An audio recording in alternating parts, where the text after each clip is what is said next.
The first few times, it was just a backdrop. The room was always the same, a desolate chamber smelling of damp plaster and cold dust. Moonlight, thin and silvery, sliced through the jagged glass of the tall, arched window.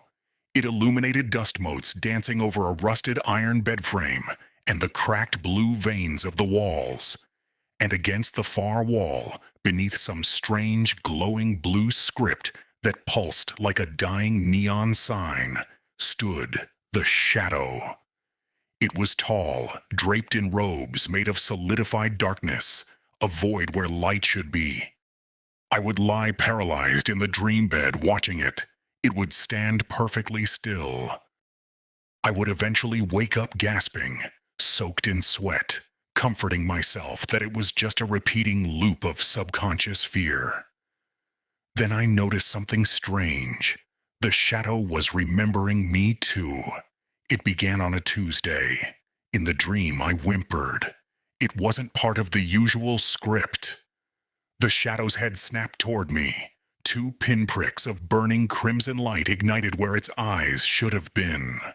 They weren't blank anymore. They were aware. The next night, the glowing script on the wall had changed.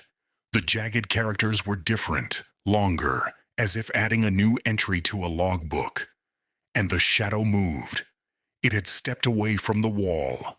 It was past the rotting armchair now. It was getting closer every night. I tried staying awake. I drank coffee until my hands shook, terrified of closing my eyes and returning to that cold blue room. But exhaustion always won, dragging me back.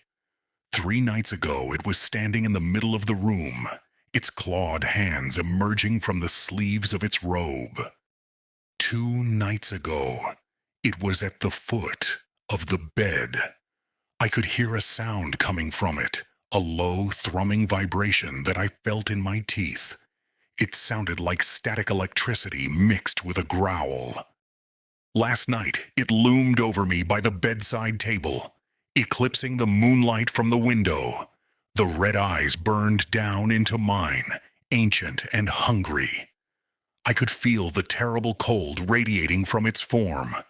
It reached out a hand, the fingers long and smoky, hovering inches from my face.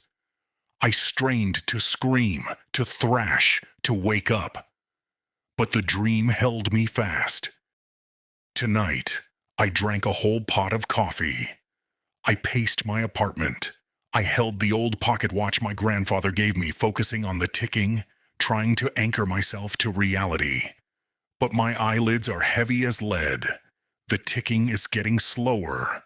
The familiar smell of damp plaster is already filling my nose. I know when I open my eyes, I won't be in my apartment. I'll be in that iron bed. And I know exactly where the Shadow will be. It won't be standing by the bed anymore. It has remembered enough. Tonight, it takes what it came. If you enjoyed this story and want to see more chilling tales, don't forget to hit the subscribe button and turn on notifications. Stay tuned for more.